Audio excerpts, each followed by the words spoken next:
Kalau musim hujannya sudah dimulai beberapa waktu lalu ya, ada yang mulai bulan September, ada yang mulai bulan Oktober ya, dan ada yang akan memulai bulan November. Namun ini adalah puncak musim hujan yang pertama. Kepala Badan Meteorologi, Klimatologi, dan Geofisika BMKG, Dwi Korita Karnawati memperingatkan meningkatnya potensi siklon tropis selatan yang dapat membawa hujan ekstrem dan angin kencang di wilayah pesisir, selatan Jawa, hingga Nusa Tenggara.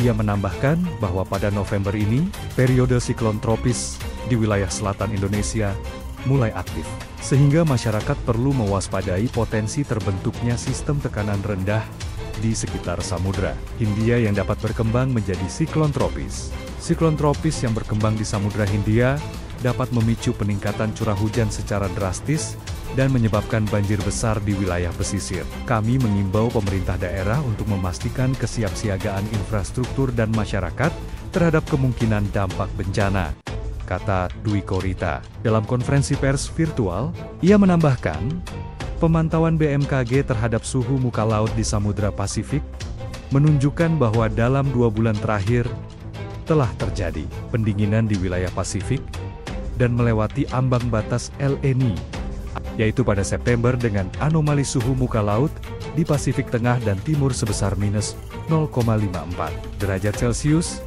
dan pada Oktober sebesar minus 0,61 derajat Celcius. Sementara itu, kondisi atmosfer juga menunjukkan adanya penguatan angin timuran. 2 indikasi tersebut menandakan perkembangan awal La Nina dan menunjukkan bahwa La Nina lemah telah terjadi. Namun demikian, Dwi Korita menjelaskan bahwa fenomena ini tidak akan berdampak signifikan terhadap curah hujan di Indonesia, karena kondisi hujan pada November-Desember tahun 2025 hingga Januari 2026 diprediksi tetap berada pada kategori normal. Dwi Korita mengimbau masyarakat agar tetap waspada terhadap perubahan cuaca yang bisa terjadi secara mendadak. Ketika hujan lebat turun, disertai petir dan angin kencang, masyarakat disarankan untuk menjauhi area terbuka, pohon, atau bangunan yang rapuh. Cuaca terik yang masih terjadi di beberapa wilayah juga memerlukan perhatian dengan menjaga asupan cairan tubuh dan menggunakan pelindung kulit. Kalau musim hujannya sudah dimulai beberapa waktu lalu ya, ada yang mulai bulan September, ada yang mulai bulan Oktober ya, dan ada yang akan memulai bulan November. Namun ini adalah puncak musim hujan yang pertama. Dalam beberapa hari terakhir, hujan dengan intensitas sedang hingga lebat melanda sebagian besar wilayah Jawa bagian barat dan tengah, meliputi Banten, DKI Jakarta, Jawa Barat, Jawa Tengah, serta sebagian wilayah Yogyakarta. Meskipun hujan cenderung terjadi pada sore hari hingga malam, pagi hingga siang hari masih terasa panas. Jadi hujannya biasanya sore hingga malam. Nah, ini merupakan karakteristik umum periode peralihan menuju awal musim hujan. Tapi mulai hari ini, mulai bulan November ini, kita memasuki puncak musim hujan di sebagian wilayah Indonesia. Ya. Sebelum membahas puncak musim hujan, perlu kami sekilas mereview sebelum puncak musim hujan, selain Pulau Jawa, yaitu pada masa peralihan dari musim kemarau ke musim hujan atau pada masa awal musim hujan, selain di Pulau Jawa, cuaca ekstrim juga terpantau di sejumlah wilayah lain di Indonesia, antara lain di Sulawesi Barat, Papua Barat, Sulawesi Tengah, Bali, dan Kepulauan Riau. Pemerintah optimistis perekonomian Indonesia mampu mencapai target pertumbuhan 5,2% pada tahun 2025. Kinerja ekonomi nasional yang ditopang aktivitas domestik akan menjadi penggerak ketahanan ekonomi yang kuat di tengah tekanan global. Pemerintah optimistis perekonomian Indonesia mampu mencapai target pertumbuhan 5,2% pada tahun 2025 sebagaimana tertuang dalam asumsi makro APBN 2025. Menurut Deputi Pengelolaan dan Pengembangan Usaha BUMN Kementerian Koordinator Bidang Perekonomian Ferry Irawan, kinerja ekonomi nasional hingga pertengahan tahun masih menunjukkan ketahanan yang kuat di tengah tekanan global. Hal tersebut tercermin dari pertumbuhan ekonomi kuartal 2 2025 sebesar 5,12% yang sebagian besar bersumber dari aktivitas domestik seperti konsumsi dan investasi. Struktur pertumbuhan yang didominasi oleh aktivitas domestik ini diakui menjadi bukti resiliensi ekonomi nasional sekaligus modal penting untuk menjaga momentum di sisa tahun berjalan. Dengan berbagai kebijakan yang kita lakukan, mudah-mudahan nanti di kuartal ketiga maupun nanti di kuartal keempat itu kita bisa tetap berakselerasi sehingga target pertumbuhan di APBN 2025 itu bisa kita capai di 5,2%. Ferry menegaskan akselerasi pertumbuhan di semester 2 2025 menjadi fokus utama pemerintah agar target yang telah ditetapkan dalam APBN bisa terwujud. Dari Jakarta, Tim Liputan IDEX Channel.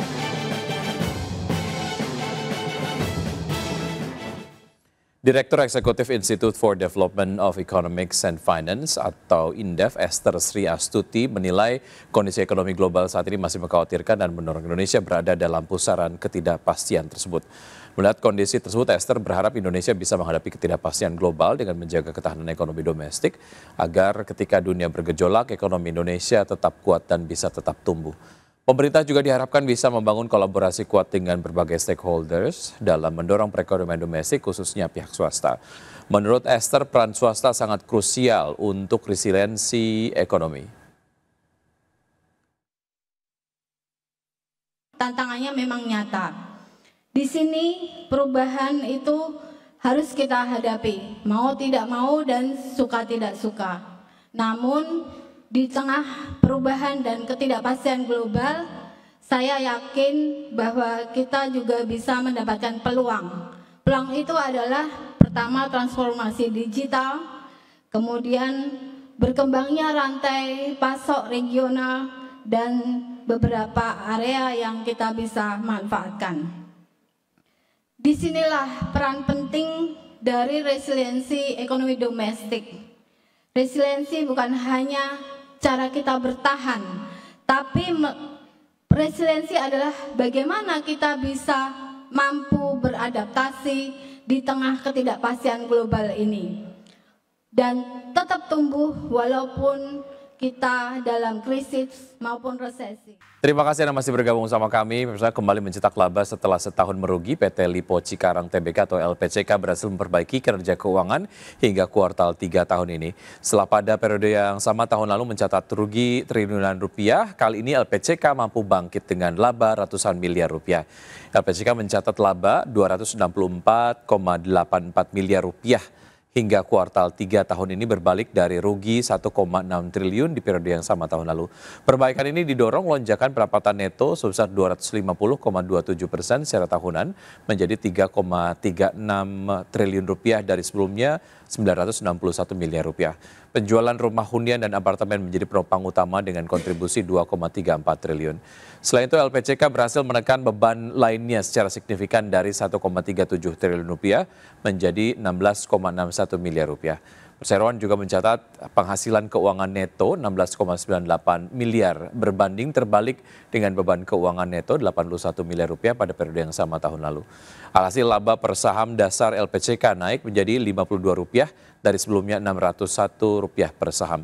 Hingga akhir September 2025 LPCK memiliki total aset 11,84 triliun rupiah, turun dari 13,6 triliun rupiah setahun sebelumnya. Namun liabilitas turut menurun menjadi 5,14 triliun rupiah, sementara ekuitas naik menjadi 6,7 triliun rupiah. Kondisi keuangan juga semakin sehat dengan kas dan setara kas 313 miliar rupiah, naik 2 kali lipat dari tahun lalu.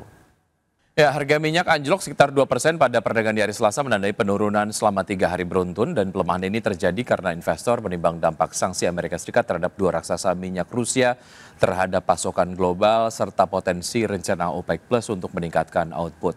Minyak mentah berjangka Brent ditutup merosot 1,9% menjadi $64,4 per barrel, sedangkan minyak mentah berjangka West Texas Intermediate menyusut 1,9% menjadi $60,15 per barrel. Pekan lalu kedua acuan harga minyak tersebut mencatat kenaikan mingguan terbesar sejak Juni setelah Donald Trump memberlakukan sanksi baru terkait dengan perang Ukraina yang menargetkan dua perusahaan minyak utama Rusia yakni Lukoil dan Rosneft. Di sisi lain, OPEC Plus dikabarkan tengah mempertimbangkan peningkatan produksi secara moderat pada Desember mendatang. Setelah memangkas produksi selama beberapa tahun untuk menopang harga, kelompok ini mulai mengembalikan sebagian output sejak April lalu. Kenaikan produksi OPEC Plus diperkirakan dapat membantu menyeimbangkan pasar apabila ekspor Rusia terganggu akibat sanksi Barat.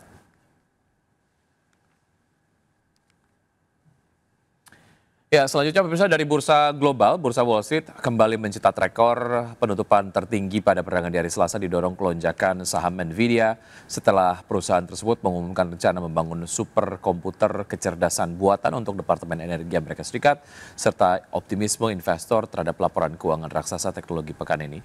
Pada penutupan perdagangan di hari Selasa, indeks Dow Jones Industrial Average yang ditutup naik 0,34% menjadi 47.706, S&P 500 menguat 0,23% ke posisi 6.890 dan indeks Nasdaq Composite melonjak 0,8% ke 23.827.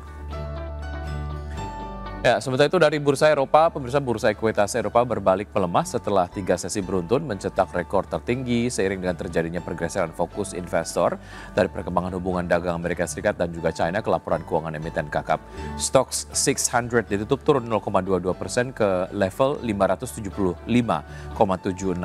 Indeks DAX Jerman melemah 0,12% ke level 24.278 dan CAC Prancis melemah 0,27% ke posisi 8.216. 5 kandidat tersisa dalam perebutan kursi ketua The Federal Reserve menggantikan Jerome Powell seiring dengan upaya Presiden Donald Trump memperluas pengaruhnya terhadap kebijakan bank sentral. Adapun para investor dan pengamat kebijakan moneter tengah menyoroti proses ini secara ketat mengingat masa jabatan Powell sebagai ketua The Fed akan berakhir pada Mei 2026. 5 kandidat tersisa dalam perebutan kursi Ketua Federal Reserve menggantikan Jerome Powell seiring dengan upaya Presiden Donald Trump memperluas pengaruhnya terhadap kebijakan bank sentral tersebut. Menteri Keuangan Scott Bessent mengonfirmasi bahwa jumlah kandidat telah dipangkas menjadi 5 nama, yakni anggota Dewan Gubernur The Fed Christopher Waller dan Michelle Bowman, mantan Gubernur The Fed Kevin Warsh, Direktur Dewan Ekonomi Nasional Gedung Putih Kevin Hassett, serta eksekutif senior BlackRock Rick Ryder. Bessent memimpin prosesi seleksi, menyampaikan dirinya berencana melakukan wawancara putaran lanjutan dan akan menyerahkan daftar rekomendasi akhir kepada Presiden Trump setelah libur Thanksgiving. Adapun para investor dan pengamat kebijakan moneter telah menyoroti proses ini secara ketat mengingat masa jabatan Jerome Powell sebagai ketua The Fed akan berakhir pada Mei 2026. Dan berikut profil singkat para kandidat. Kandidat pertama Kevin Hassett pernah menjabat di Gedung Putih pada masa jabatan pertama Donald Trump. Sebelumnya ia berkarir sebagai ekonom di The Fed dan menjabat Direktur Riset di American Enterprise Institute. Selanjutnya Christopher Waller merupakan anggota Dewan Gubernur The Fed sejak 2020 setelah diangkat oleh Trump. Ia dikenal sebagai pendukung kuat independensi bank sentral dan kerap mengeluarkan pandangan ekonomi yang akurat meski berbeda dari arus utama. Kandidat ketiga, Michelle Bowman saat ini menjabat sebagai Wakil Ketua Pengawasan The Fed. Ia diangkat Trump pada 2018 dan dipromosikan awal tahun ini. Bowman sebelumnya menjabat Komisioner Perbankan Negara bagian Kansas, serta memiliki pengalaman di pemerintahan George W. Bush dan Kongres Amerika Serikat. Kandidat selanjutnya Kevin Warsh merupakan mantan Gubernur The Fed periode 2006-2011. Ia sempat menjadi kandidat Ketua The Fed pada 2017 tetapi kalah dari Powell. Terakhir, Rick Ryder adalah eksekutif senior di BlackRock yang memimpin bisnis surat utang perusahaan tersebut. Ia bergabung pada 2009 setelah hampir 2 dekade berkarir di Lehman Brothers. Berbagai sumber, iDex Channel.